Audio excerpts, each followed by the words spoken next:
Okay, here we go. We're gonna do Unit 1, Lesson 6. I gotta kind of hustle because I'm gonna sub for Mr. Weiner, but make sure you get a compass and a ruler or a straight edge, and we'll get going here any second.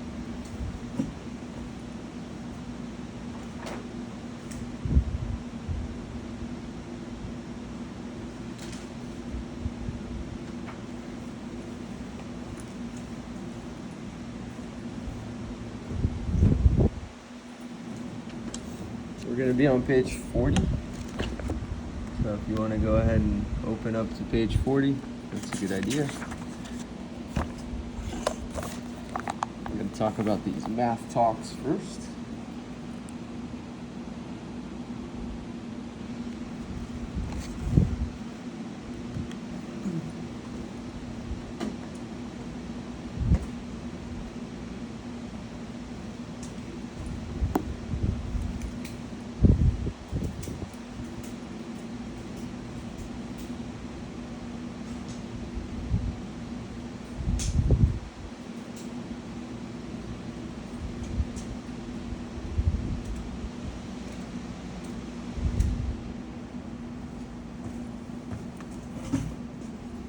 Okay, here we go. 6.1 Math Talk Transformations. Hopefully you've had enough time to read it. So each pair of shapes is congruent. So you want to mentally identify a transformation. So let's just talk about what that means. Transformations are going to fall into 3 categories. So these are the 3. The first is called a translation. The second is called a rotation. And the third is called a reflection. A translation, number 1. Oh, there go the lights. Let me go turn the lights on.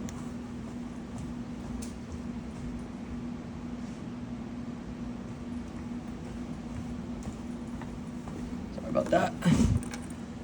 A translation. When you talk about a translation, you have to talk about something called a directed line segment, and the acronym is DLS. A rotation, you need a center, direction, and degrees. And then a reflection, you need the line of reflection. So you got to specify like where the mirror is, essentially. So here we go. Each pair of shapes is congruent. The symbol for congruent is right here. So there's the symbol for congruent. We got to decide, is it a translation going from one to the other, a rotation, a reflection, or some combination, taking one shape to the other. So it can be just one of these 3, or it can be like a combination of the 3. So congruent means same size and same shape. So congruence implies that something is the same size and the same shape. So circle center P is the same size and the same shape as circle center Q. So we got to decide, how do we go from P to Q? And this one is just simply a translation. And we're going to go by directed line segment PQ. So this is just a translation by the line segment PQ. Now, to further explain that, imagine every single point on this circle center P is translated this distance and direction. This distance and direction. That's what that means. So to get from circle center P to circle center Q, it's just simply a translation via directed line segment PQ. Okay, let's look at the this one here, A, B, C, and D.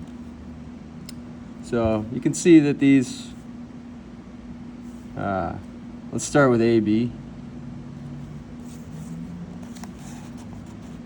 AB is just simply moved down here to CD. And you'll see it's the same distance and direction. So AB to CD is simply a translation. Your directed line segment is either AC or BD. So you could say AC or BD. And because it's a line segment, it's point to point. Okay. DEF to, well, let's see. You know what? I'm going to cheat a little bit because I don't want to mess this up. I'm going to get a piece of patty paper, which is coming. So we'll get some practice now.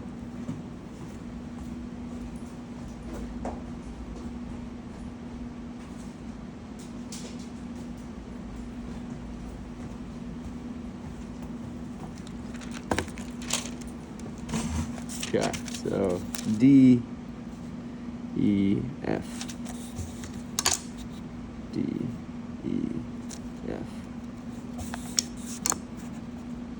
So they didn't tell you to use patty paper. That's what you call this, because patty paper is like hamburger patty paper. You'll notice if you buy like a package of hamburger patties, they put these like papers in between them. So they call them patty paper. This is known as patty paper. If you can get some, it's like 1,000 of these for $8 on Amazon. But anyway, how do we get from DEF to this one? Well, first, there's first of all a number of ways you could do this, but I'll give you one. If you go E to K, you're there. Now you could rotate either direction. You could go counterclockwise until all the points match up. Hopefully you saw that. Let's go back to that real quick. So we translated point E to point K. So that's a translation, directed line segment EK, and then a rotation, really either direction until those two shapes line up. We'll talk about those coming up. This one is going to be a translation, and then it's going to rotate. So we'll talk more about those, but I just wanted to show you on patty paper what's coming. Standing on the shoulders of giants. It's 8:15. I got 15 minutes till the bell rings, so I got to hustle. Actually, less than that, only 10. So here's a line M and a point C. So line M, point C, that's not on the line. You've got to use a straight edge, that's a ruler, and a compass, that makes the circles.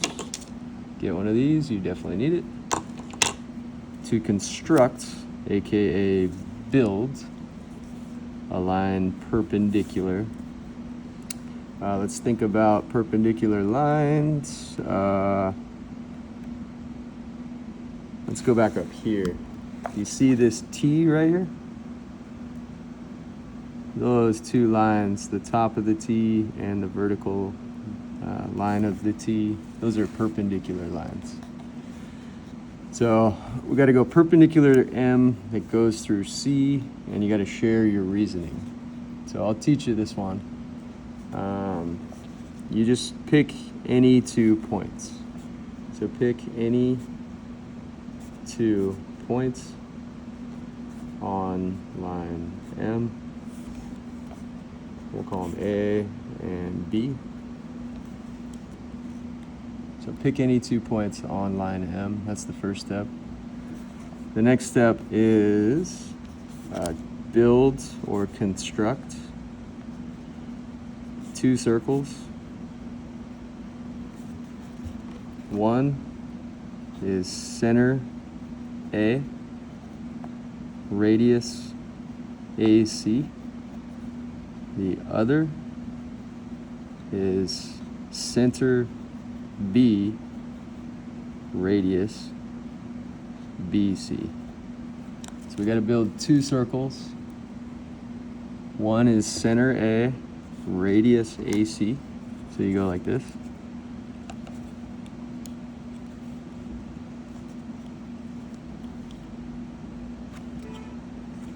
I'm a geometry teacher and I still sometimes struggle with these compasses. So if you're part of that crew, don't sweat it. Just do your best. So center A, radius AC. Put the point on A to do that. Make sure the pencil goes through C. And pretty much does. Call that it. I'm in a hurry, so I'm going to go kind of fast. But there's radius AC, center A. Now let's close it a little bit because I got to go center B, radius BC. So let's see if I can do that real quick. Oh man, I'm running out of time. Probably got a little too ambitious here, but we'll see if I can pull this off. I got about 3 or 4 minutes. Still got to do another problem.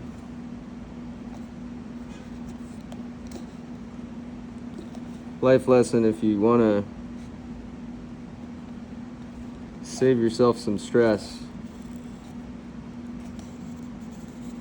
leave early in case you run into an accident. I got delayed in Orinda due to an accident, but it's okay. Anyway, all you got to do, last step, is connect CD. All right, and I labeled point D. Skip that step. But anyway, CD is a perpendicular line to M, and it goes through C. And this is how you do it. Easy, easy, easy, easy. You need to know the first step, and then you'll be ready to roll. Pick any 2 points, A and B. Okay, let's go to 6.3, Parallel Constructions Challenge. This is a tough problem. You do the same thing on this one. I don't have time to read the directions, so that's on you. But here's how you do it. Same start.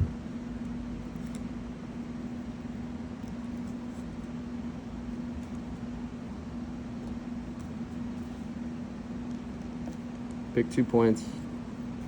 Build 2 circles.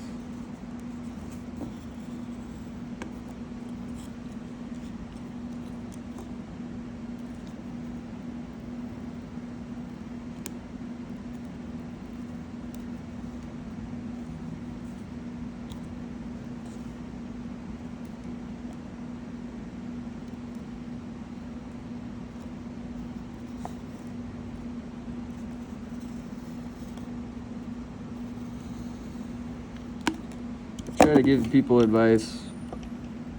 Redrawn points a little bit bigger to correct for human error. And you'll hear me preaching, don't hurry, hustle, don't hurry. Right now I am hurrying, which is not my favorite thing to do, but that's okay. So we've got a perpendicular line now, which is essentially the same as this. We did the same first step. Now the next thing you got to do is if we drew a line here, it would be perpendicular to, let's call this line K. So if we draw a line like this, it'll be perpendicular to K. And how do you do it through that point C? Well, you actually learned that, and it was on page 34. That's not the greatest example. That was a student. But anyway, so what you do is this. You flip your workbook around, and then you build a couple circles. Run out of time. Okay. And then there's your first circle. See the end points crossing the line? You build 2 more circles with the radius going to be the diameter of the smaller circle. So there's one. And then you flip this point so it's on the outer edge again. It's got to be on the line. Build another circle. Like so. You got to note these 2 intersection points right there and right there. The bigger you draw your points, the easier your life is, because you can correct for any like compass or human errors. But that is how you do it. This line is parallel to this. And that's it. That was the lesson. 3 problems. The big summary is that sometimes